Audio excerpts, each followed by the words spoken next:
El libro de Hebreos, capítulo 1, dice de la siguiente manera. Libro de Hebreos, Nuevo Testamento. Primera de Timoteo, segunda de Timoteo, Tito, Filemón, Hebreos. Y después de Hebreos viene el libro de Santiago.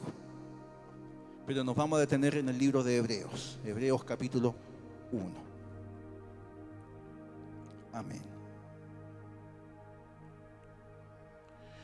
Dios, habiendo hablado muchas veces y de muchas maneras, en otro tiempo, a los padres por los profetas, en estos postreros días nos ha hablado por el Hijo, a quien constituyó heredero de todo y por quien asimismo hizo el universo, el cual, siendo el resplandor de su gloria y la imagen misma de su sustancia, y quien sustenta todas las cosas por la palabra de su poder, y habiendo efectuado la purificación de nuestros pecados por medio de sí mismo, se sentó a la diestra de la majestad en las alturas, hecho tanto superior a los ángeles, cuando heredó más excelente nombre que ellos. Porque ¿a cuál de los ángeles Dios dijo jamás: mi hijo eres tú, yo te he engendrado hoy? Y otra vez: yo seré a él padre y él será a mi hijo. Otra vez, cuando introduce al primogénito en el mundo, dice: adórenle todos los ángeles de Dios. Ciertamente de los ángeles dice: el que hace a sus ángeles espíritus y a sus ministros llama de fuego. Más del Hijo dice: tu trono, oh Dios, por el siglo del siglo. Cetro de equidad es el cetro de tu reino. Has amado la justicia y aborrecido la maldad. Por lo cual te ungió Dios, el Dios tuyo, con óleo de alegría más que a tus compañeros. Y tú, oh Señor, en el principio fundaste la tierra, y los cielos son obras de tus manos. Ellos perecerán, mas tú permaneces, y todos ellos se envejecerán como una vestidura. Y como un vestido los envolverás, y serán mudados. Pero tú eres el mismo, y tus años no acabarán. Pues, ¿a cuál de los ángeles dijo Dios jamás: siéntate a mi diestra, hasta que ponga a tus enemigos por estrado de tus pies? ¿No son todos los espíritus ministradores enviados para servicio a favor de los que serán herederos de la salvación? Amén. Por tanto, es necesario que con más diligencia atendamos a las cosas que hemos oído, no sea que nos deslicemos. Porque si la palabra dicha por medio de los ángeles fue firme, y toda transgresión y desobediencia recibió justa retribución, ¿cómo escaparemos nosotros si descuidamos una salvación tan grande? La cual, habiendo sido anunciada primeramente por el Señor, no fue confirmada por los que oyeron, testificando Dios juntamente con ellos, con señales y prodigios y diversos milagros y repartimientos del Espíritu Santo, según su voluntad. Amén. Padre, en el nombre de Cristo Jesús, vamos una vez más a tu palabra. Y te pedimos de que tú abras nuestro entendimiento. Te rogamos de que en el nombre de Cristo Jesús, tú comiences a recorrer esta sala. Oramos en este momento. Inclinamos ante ti nuestro corazón más que nuestro cuerpo físico, el cual tú también recibes. Pero te pedimos, buen Dios, que la espada de tu Espíritu comience a cortar todas aquellas cosas que no corresponden a la vida cristiana. Y que el fuego de tu Espíritu comience a llenar todo lo que está vacío. Y comience a dar consistencia a lo que necesita ser consistente ahora. Señor, en el nombre de Jesús, vamos a ti e invocamos la presencia de tu Espíritu Santo para que lo que esté quede afuera. Y en este momento nos podamos concentrar en lo que tu Espíritu Santo quiere decir a la iglesia.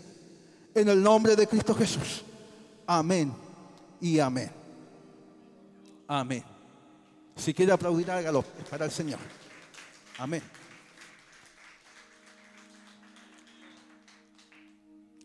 Quiero comenzar diciendo algo. Y sabe, estimados hermanos, de que el libro de Hebreos es un libro precioso como todos los demás libros de la Biblia. Y el libro de Hebreos también se le conoce como una extensión de los evangelios. Los evangelios Mateo, Marcos, Lucas, Juan, que nos hablan del Cristo que caminó acá en la tierra, que estuvo entre nosotros. Se manifestó como el Rey de Reyes, así lo mostró Mateo. Otro libro por ahí muestra a Cristo Jesús como el siervo que vino a sufrir en reemplazo nuestro. Los evangelios también nos hablan de que Él es el hombre perfecto, el que nunca falló. Si hay uno que nunca ha pecado, ese ha sido Jesús. Es el único que nunca ha pecado. Y también los evangelios, el libro de Juan nos dice que Él es el Hijo de Dios, el Hijo del Dios viviente.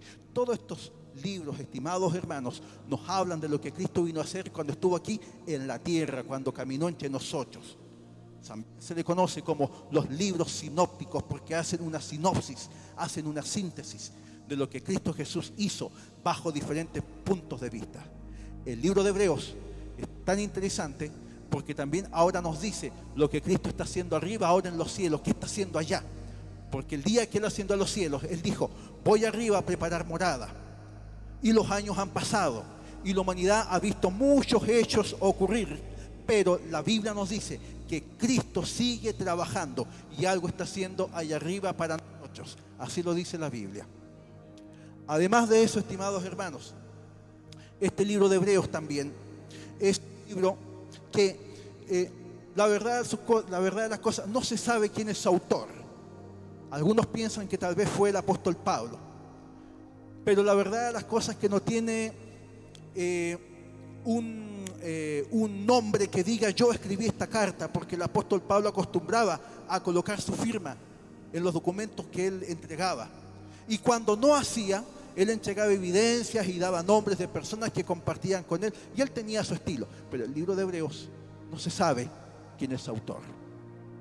Por algún tiempo, estimados hermanos, cuando los padres de la iglesia estaban terminando la Biblia, porque cuando apareció Jesús acá en la tierra, se conocía el Antiguo Testamento, inmediatamente las personas comenzaron a ver delante de sí el Nuevo Testamento porque era el Mesías encarnado. Así lo vieron sus discípulos y en especial aquellos que comenzaron a escribir la historia referente al Señor Jesús.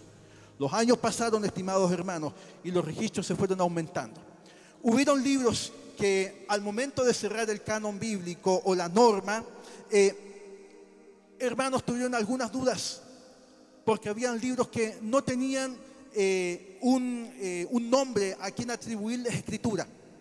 Pero el libro de Hebreos, estimados hermanos, quedó dentro de este canon bíblico porque encheja un consejo y una visión profunda de lo que Cristo vino a hacer por nosotros. Cristo está en los cielos. Su Espíritu Santo, su Consolador, habita con la iglesia. Y la Biblia dice que un día va a volver. Y Él arriba está trabajando, y trabajando arduamente, mirando lo que aquí ocurre. Y los ángeles del Señor están al tanto también, obedeciendo sus órdenes. Estimados hermanos, una de las cosas y una de las palabras que más menciona este libro es la palabra sacerdote o sumo sacerdote.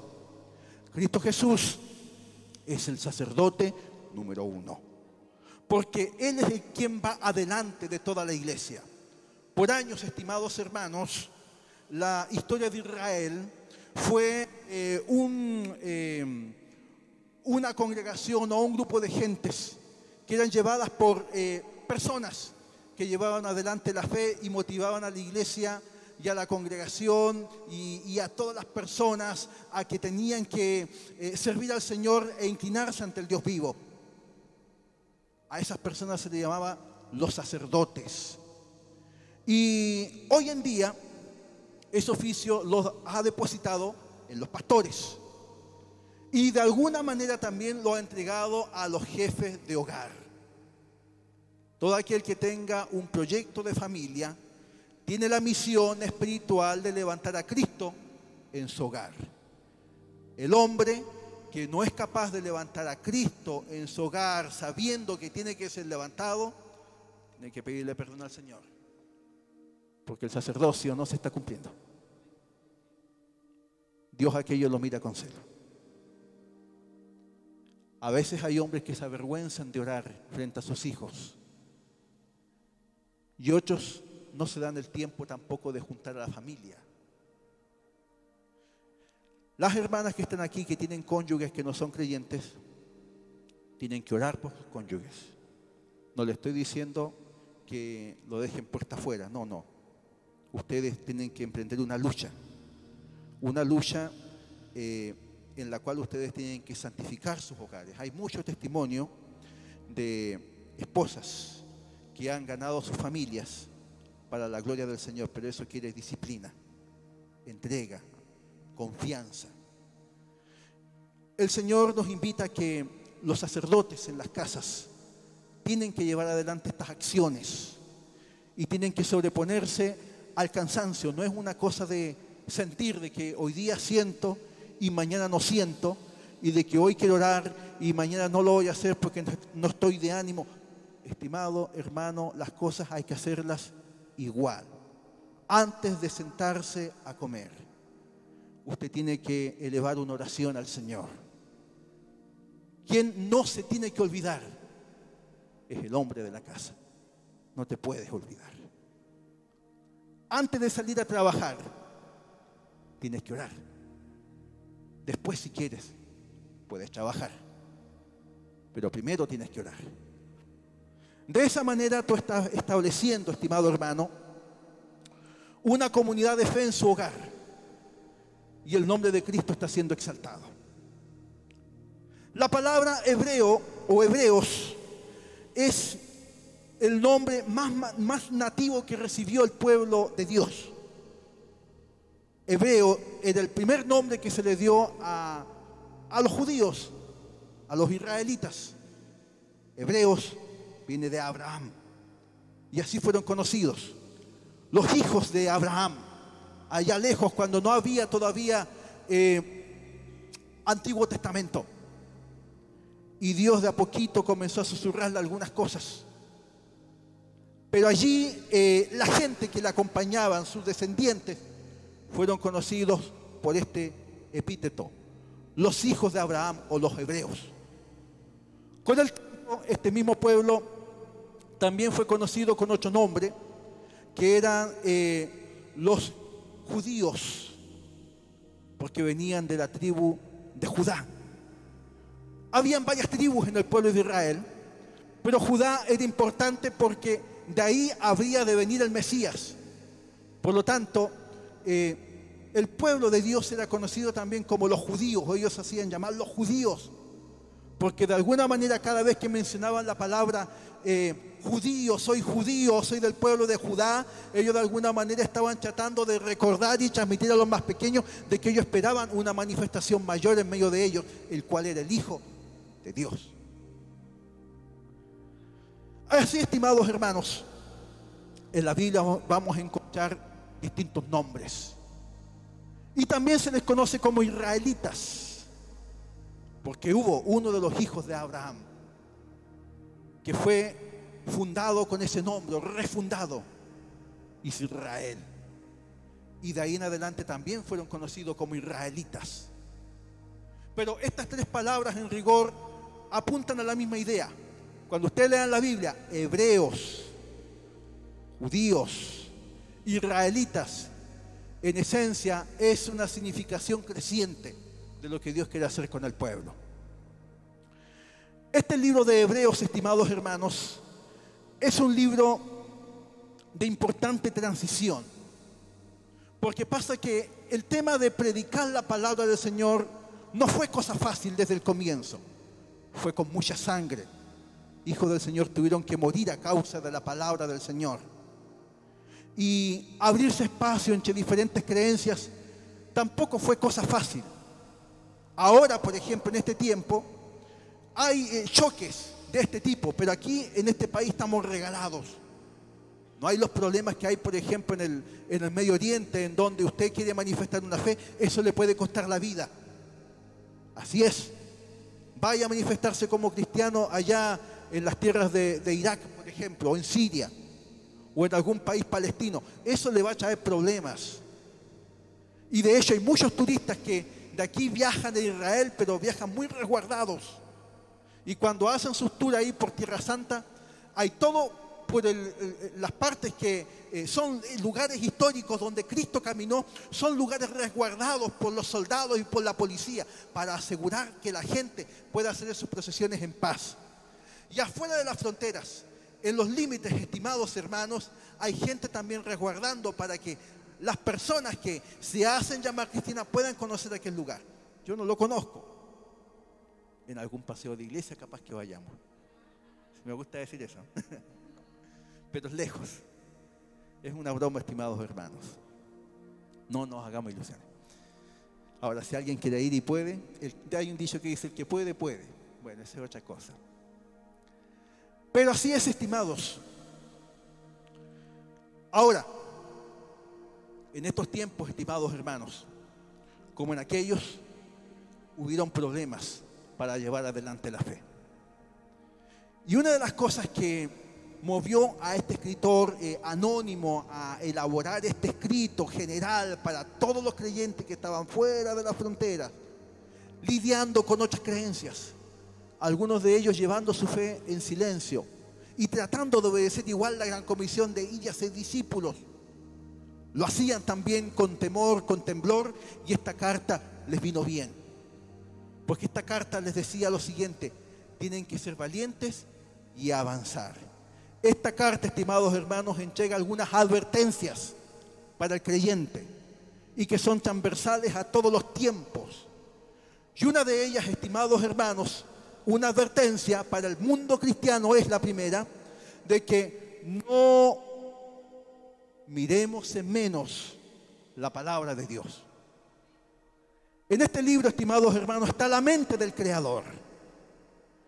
Y uno de los problemas que trae cuando una persona no quiere descubrir la mente del Creador en este libro es de que la mente se empieza a ocupar con otras cosas y el espíritu comienza a abrigar otras cosas que tal vez uno pudiese decir: yo pienso, yo creo, yo tengo tal vez la curiosidad y pienso de que esto sí me puede servir.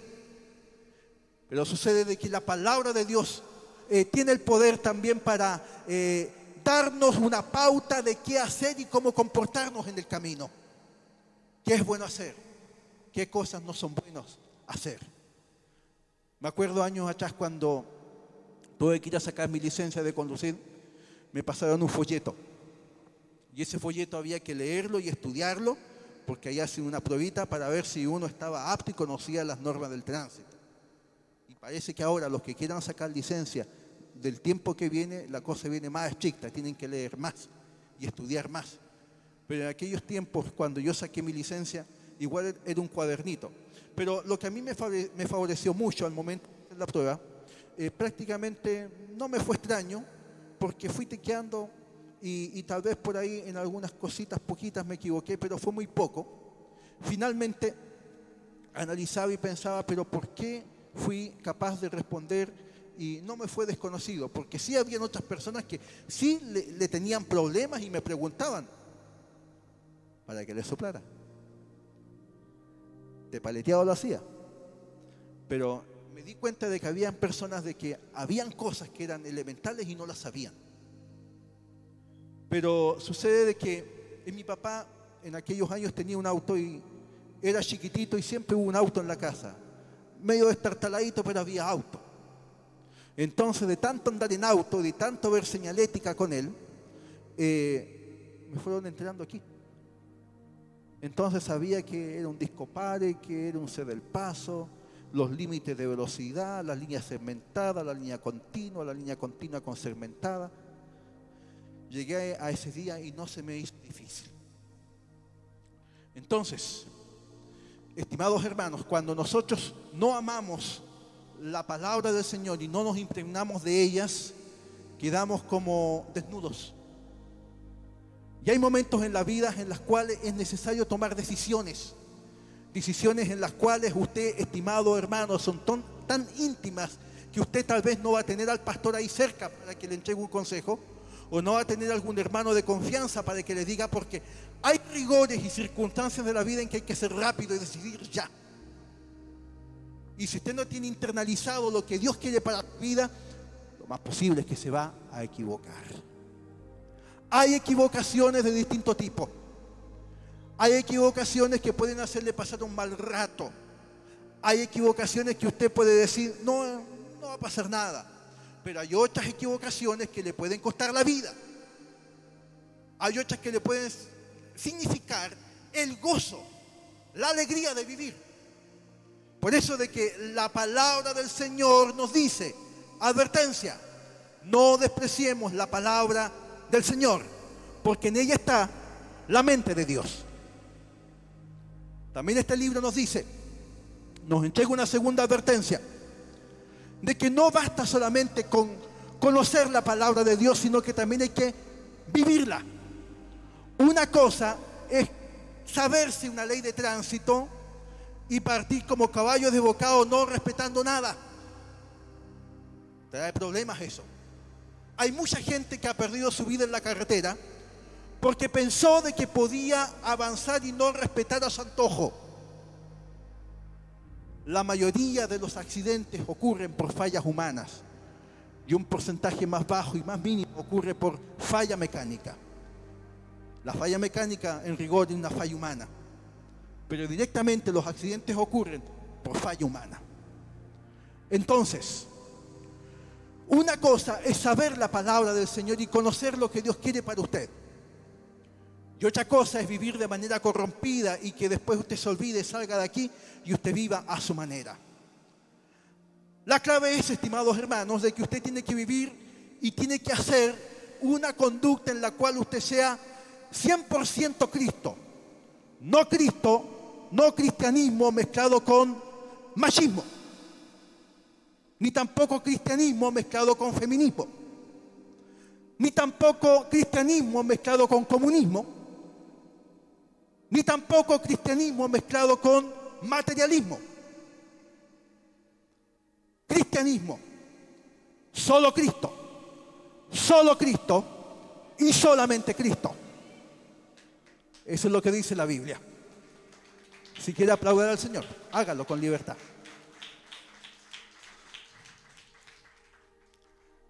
También este libro nos dice que en los postreros tiempos vendrán apóstatas. Dos palabras importantes: los tiempos postreros y la apostasía.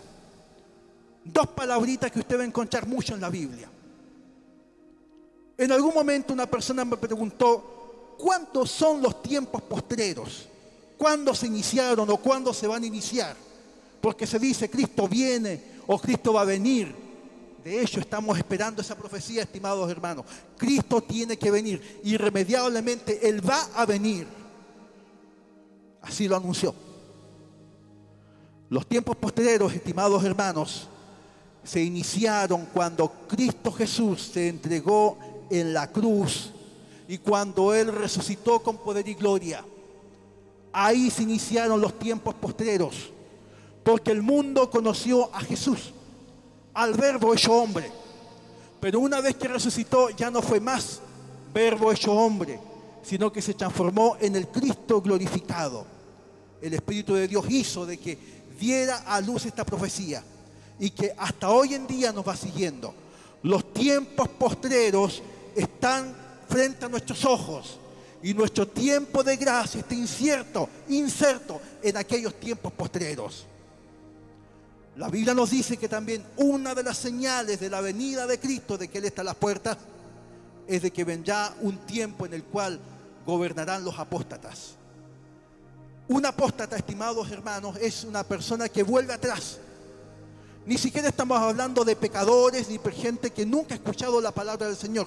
Estamos hablando de personas que conocen la ley de Dios, pero deciden no hacerla cumplir nunca más y cerrar los oídos al Dios que es justo, al Dios que es santo, al Dios que es verdadero. Entonces, la Biblia nos dice de que en los albores de la venida de Cristo, van a haber personas que van a cuestionar la Biblia. Y personas que también van a hacer un esfuerzo en no solamente cuestionarla, sino que mezclar la palabra del Señor con imaginaciones, con fantasías, con alegorías. Note usted la aberración, por ejemplo, que está predicando los LGTB, que dicen de que la homosexualidad está avalada por la Biblia. Aquello es una aberración que viene del infierno. Dios no aprueba eso. Dios hizo al hombre, hombre, a la mujer, mujer. No hizo términos medios. Dios ama al homosexual, Dios ama a la lesbiana, pero jamás va a amar su pecado. Jamás. Dios no va a transar con aquello. Sin embargo, estimados hermanos, hoy por hoy hay congregaciones y están apareciendo modas que vienen de otros países en los cuales ya hay congregaciones en donde personas y pastores y líderes dicen: Dios ama igual al homosexual, a la lesbiana, por lo tanto venga y comparta con nosotros también y siga practicando lo que a usted le gusta hacer. Mauricio juntándose con Pedrito y hagan vida matinal y ustedes vengan para acá y trabajen igual para el Señor y a su nombre gloria, más encima. Pero saben, estimados hermanos, esa es una aberración. La Biblia no la autoriza. La pregunta es: ¿por qué ocurren aquellas cosas? Y es porque las personas no saben, no conocen la ley del Señor. Por eso que es importante que nosotros, estimados hermanos, más que nunca en este tiempo, nos tomemos de este libro. Porque el tiempo que invertimos aquí, en este lugar que por este momento se transforma en templo, no alcanza para vertir todo lo que nosotros quisiésemos transmitirle a usted. Ni la casa iglesia es también el tiempo suficiente y no nos alcanza para transmitir todo lo que usted necesita. No nos alcanza el tiempo. Por lo tanto, usted tiene que volverse un autodidacta.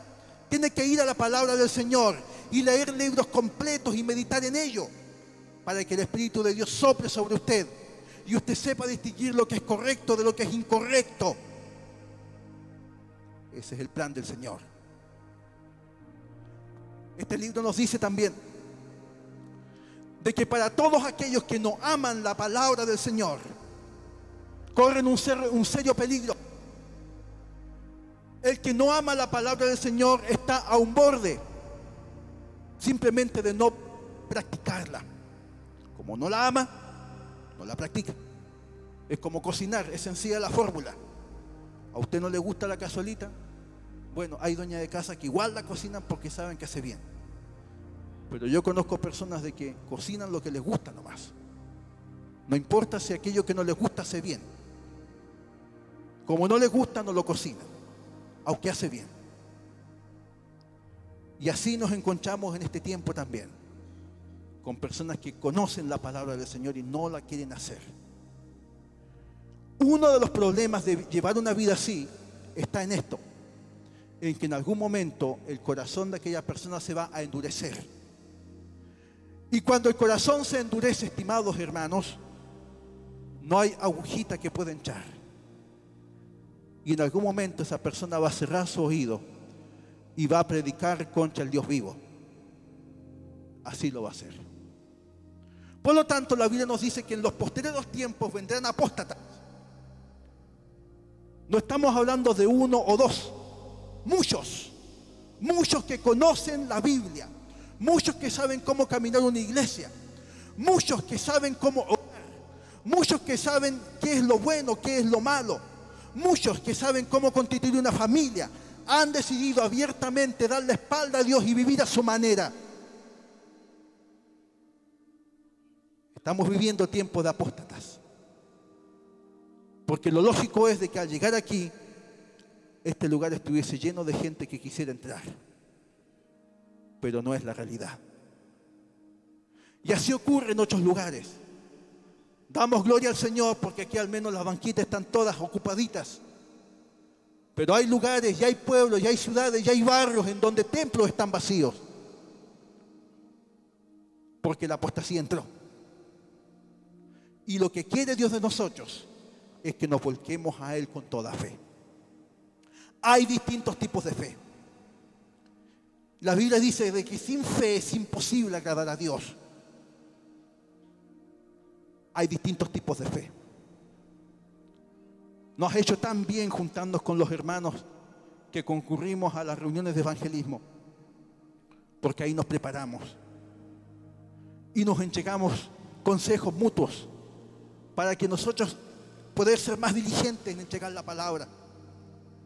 Queremos alumbrar con fuerza donde el Señor nos ha llamado a trabajar, a otros a estudiar, a otros en el vecindario, pero estamos orando para que el Señor, donde Él nos lleve a caminar, y se da la oportunidad, no dejar pasar oportunidad en donde hay una puertita abierta de fe. Predicar con entereza, manifestar nuestra fe, hacerlo con franqueza, porque hay muchas almas que salvar. Pero sucede, estimados hermanos, de que la misión de la iglesia en este tiempo y de todo el mundo cristiano es de que nosotros abracemos estos consejos del Señor y tomemos estas advertencias. Nos tomemos del Señor con fuerza, porque no toda fe salva. Solamente hay una fe que salva, que es la fe en Jesús. Por lo tanto, estimados hermanos, la misión para este tiempo es la siguiente. Hay que hacer un esfuerzo para que nuestra familia levantemos el nivel espiritual, para que nuestros vecindarios, estimados hermanos, que también se trabaja un poquito más, también levantemos un poquito más el nivel espiritual de nuestro vecindario. ¿Cómo lo podemos hacer? Predicando a Cristo, hablando de Cristo, dando a conocer lo que Él ha hecho por nosotros. Hay tantos tipos de fe. Y este tema de la fe quiero explicárselo un poquito más. Porque este libro también nos entrega eso, de que hay un velo que tiene que caer en la persona que no conoce a Cristo. La persona que no conoce a Cristo tiene una fe tergiversada. Hay gente que trabaja y su misión es adquirir. Yo me conformo con tener una casa propia y cuando la tenga yo sé que ahí voy a ser feliz. Y mientras tanto que estoy trabajando y juntando para construir aquella casa, yo sé que estoy siendo feliz. Pero cuando la tenga, ahí voy a ser feliz. La pregunta es, ¿qué va a pasar cuando termine de construir la casa? Hay otra gente que dicen, yo lo que quiero es sacar una profesión. Se encuentra mucho en la gente joven que dice, no, si yo voy a sacar una profesión y esa es mi meta, en 5 años o 6 años yo voy a alcanzar esa profesión y me voy a esforzar y con confianza lo voy a hacer. Una fe, una confianza, y hay mucha gente que lo logra, pero cuando lo logra y dicen, ¿y ahora qué? La Biblia nos dice en este libro de que el hombre trasciende, de que el hombre es un ser eterno. Independiente si uno va a la iglesia o no va a la iglesia, si pertenece a una familia de creyentes o no, la Biblia dice de que usted es un ser eterno, que tiene la opción de decidir dónde pasará su eternidad, junto a Dios o en el infierno. Sin embargo, estimados hermanos, hay proyectos en la vida que no pueden pasar por alto. Hay planes que tienen que desarrollarse con excelencia. Y uno de los planes que hay que llevarlos a cabo con excelencia es el tema de la fe. Dar con la fe correcta, dar con la fe que haga bien, con la fe que construya, con la fe que nos haga felices, con la fe que trascienda. ¿Cuál es esa fe? No la fe que nos lleva a nosotros a adquirir, no la fe que nos lleva a prepararnos académicamente, no la fe que nos lleva a nosotros a prepararnos socialmente. Tiene que ser una fe mayor. Hay mucha gente que ha descendido al infierno teniendo propiedades, pero esa fe no les alcanzó para tener vida eterna. Otros tantos trataron de sacar profesiones, una profesión, 2 profesiones, 3 profesiones, hasta que lo pilló el final de sus días y no fueron capaces de alcanzar vida eterna, porque se dieron cuenta que esa herramienta no era el ticket para alcanzar un espacio y tener ahí un lugar para habitar junto al Señor. Otros tantos caminan y también están en el infierno lamentándose porque todo el tiempo le dieron importancia a los amigos. ¿Qué opina mi amigo? ¿Qué opina mi amiga? Yo quiero andar con él, lo paso tan bien, me río tanto con él, yo quiero ser como él y yo quiero andar como él anda. Por lo tanto, toda su vida la envolvió y la llevó tratando de hacer las cosas que hacía su estimado amigo, hasta que muchos de ellos los pilló al final de sus días y se dieron cuenta que el ser buen amigo, el tener amistad con la persona que tanto amaba, no le alcanzó para entrar a la vida eterna. La Biblia dice de que Jesús es el camino, Él es la verdad. Él es la vida. En Él radica la salvación. En Él el ser humano trasciende. En Él estamos completos. La Biblia así lo dice. En Él tenemos consistencia. En Él tenemos el eslabón que le falta al ser humano para ser feliz. En Cristo lo podemos hacer. Este libro nos dice de que hubieron muchos hombres que degustaron, escucharon hablar de Cristo, pero estaban ahí en dos aguas, en un péndulo, como escalando una montaña y diciendo salto más allá o no salto más acá. Este libro fue inspirado bajo ese propósito. Gente que escuchó hablar de Cristo, pero que en su corazón tenía mucho consejo ritual, mucho consejo religioso, pero faltaba lo principal: optar, ser valiente y entregar la vida al Señor. Aceptar a Cristo no es una profesión. Aceptar a Cristo no consiste simplemente en una declaración que uno lo vocabiliza aquí ahora. Aceptar a Cristo implica doblegar la vida completa a Él. Mis pensamientos, mis sentimientos, mi manera de pensar, todo lo que soy, mis sueños, mis ilusiones, todo lo pongo delante del Señor, pues de aquí en adelante Él es quien me rige.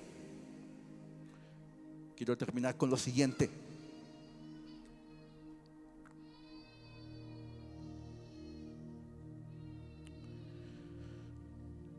El cual, siendo el resplandor de su gloria